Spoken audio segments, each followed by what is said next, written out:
Ndeshja Shqipëri-Serbi do të shoqërohet me masa sigurie të shtuara. Rreth 2000 efektiv të policisë së shtetit janë të angazhuar për mbarvajtjen e rendit dhe sigurisë, numri më i lartë i regjistruar ndonjëherë për një ndeshje futbolli. Marrin pjesë edhe njësia speciale Renea, FNSH, strukturat e antiterrorit si dhe shërbimi informativ shtetëror. Siguria më e lartë është fokusuar mbi përfaqësuesen serbe që nga momenti i mbërritjes në Rinas e deri në largimin pas përfundimit të ndeshjes. Ekipi serb shoqërohet gjatë gjithë kohës me forca të shumta sigurie dhe masa të rrepta mbrojtjeje.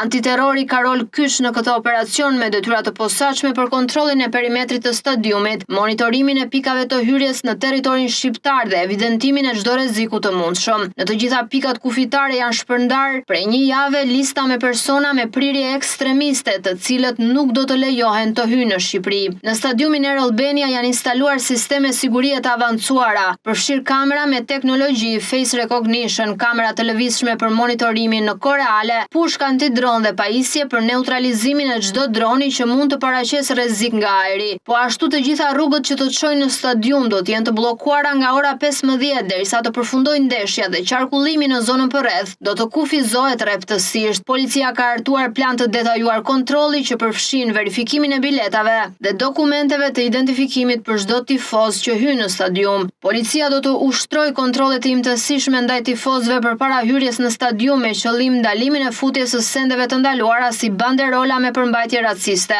fishek zjarr, flakadan, lëndë piroteknike, monedha metalike, çadra, çakmak, karikues telefoni, produkte kozmetike dhe sende të forta. Tifozët këshillohen të paraqiten në hyrje që në orën 18 për të shmangur rrezikun e mos hyrjes për shkak të fluksit. Sipas kodit penal të Republikës së Shqipërisë, në rast se do të ketë shkelje, këto veprime dënohen. Konkretisht, hyrja në fushë pa autorizim, gjob deri 100.000 lek ose burg deri në 3 muaj, hedhja e sendeve të forta ose përdorimi i piroteknikës, burg 6 muaj deri në 3 vjet, dhuna ndaj sportistëve, trajnerëve, arbitrave, burgim nga 1 deri në 5 vjet. Në bashkëpunim me Federatën Shqiptare të Futbollit, shërbimet e sigurisë së shtetit dhe agjencitë partnere janë marrë masa që përfshin monitorimin ajror dhe toksor për të përballuar çdo eventualitet gjatë zhvillimit të kësaj sfide të rëndësishme.